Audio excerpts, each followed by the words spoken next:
Angela Lin, creator of Happy Abundant Freedom.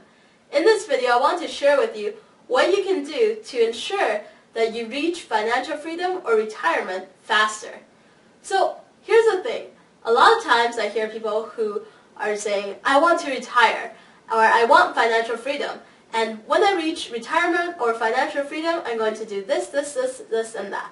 Now that's great, but the problem is a lot of these people might not be able to retire or reach financial freedom by the time that they want because they simply don't know how much they need to retire or call themselves financially free.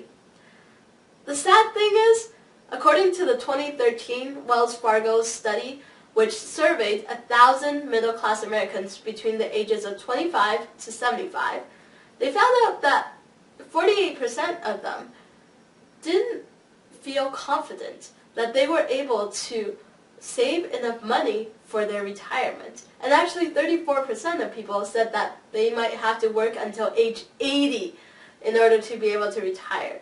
So that's fairly scary if you think about it. I mean, close to half of the people surveyed didn't think that they were able to retire comfortably. So what you need to do is first, you need to figure out where you're trying to go to. So before you think about what you're going to do in retirement, all that fantastic stuff, you need to figure out, well, how much do you need in order to be able to retire or call yourself financially free? So while I was doing the courses to get my chartered accountant designation, or it's known as Certified Public Accountant in the US, one of the things that I had to learn was how much money does somebody need to be able to retire. Now, I'm not a specialist in this, but I want to give you some steps, actually 5 steps, that will help you to more easily and quickly determine how much you need to retire. So I've included a worksheet below this video that you can download now and print it out and then fill it out. So the first step is to figure out what age do you want to retire by. Fairly simple. At what age do you feel like you should achieve financial freedom? Step 2 is to list out all of your costs. So these are all of the costs for your living, for your entertainment, etc. So if you see in the worksheet, I've broken it down. So cost of living. How much is it going to cost for your food, for your home, for your transportation? And keep this in mind that when you retire, perhaps you move to someplace else to retire in. So make sure you take the cost of living in that area as opposed to where perhaps you're living right now. So some people might choose to move to a place that has lower cost of living. Perhaps they want to do that. So you need to keep that in mind as you factor this in. And then, how much is it going to cost you for entertainment? So like movies, dining out, going to various things. And how much is it going to cost you for vacations? How many vacations do you want to take each year, and about how much will that cost you? What about classes and activities that you're going to do? Now, here's one of the misconceptions, in that a lot of times people tell us you only need about 60 to 80% of your original income or spending to be able to retire. The problem is, though, when you retire or reach financial freedom, here's often what happens. You get bored because perhaps you used to work, you used to have a lot of things to fill up this time, but now that you've retired or reached financial freedom, you're bored. You don't know what you should do.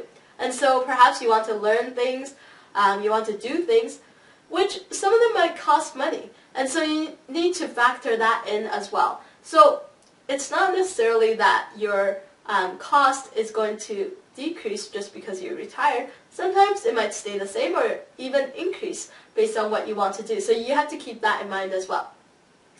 Okay, another thing is because we're getting older, so typically our medical costs are going to increase as well.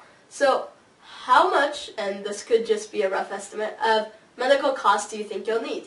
And it's okay if you don't know that. Once you find a financial planner, they'll be able to help you with that as well. And what is the amount of charitable donation that you like to give away each year? So these are some of the big areas that I thought of and that I learned for people to factor in when they're trying to retire. So that's step 2.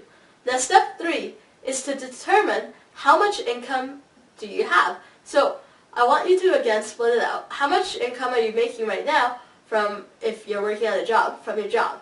Or perhaps it's your business. How much income are you getting from there? And how much income are you getting outside of that? So perhaps you have investments such as real estate. So how much rental income are you getting?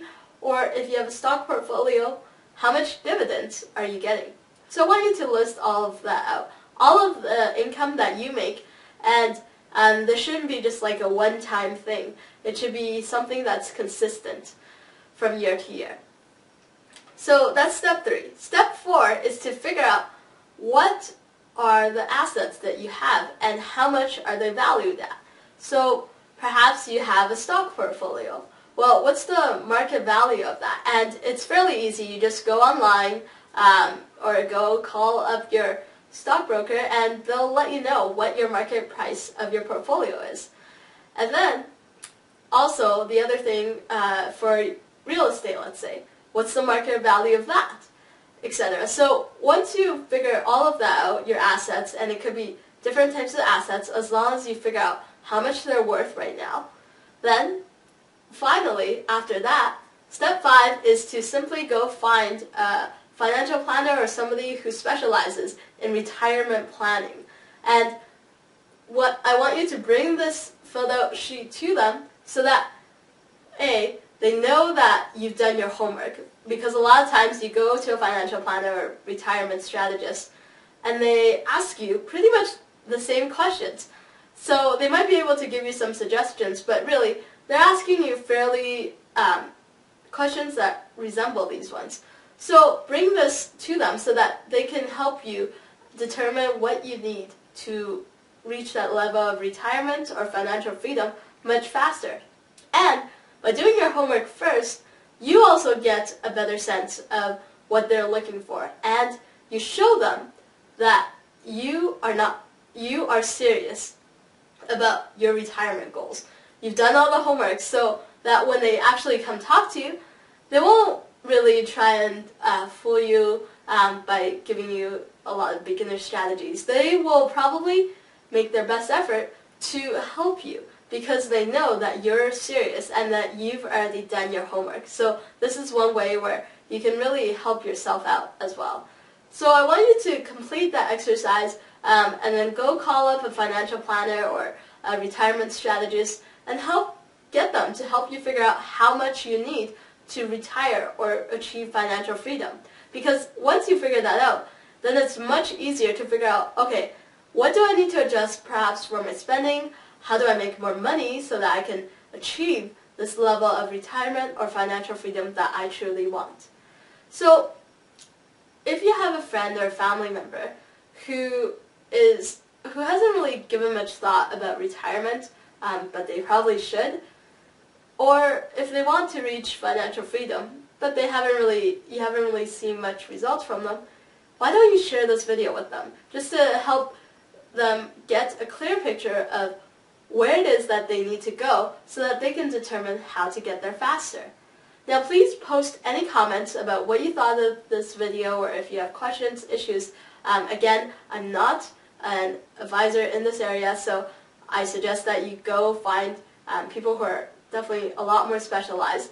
But please post any comments or questions as to what you thought of figuring out your retirement, the amount of money that you need to live that life that you truly want. Please post that in the comment section below this video, and I'll try my best to help you.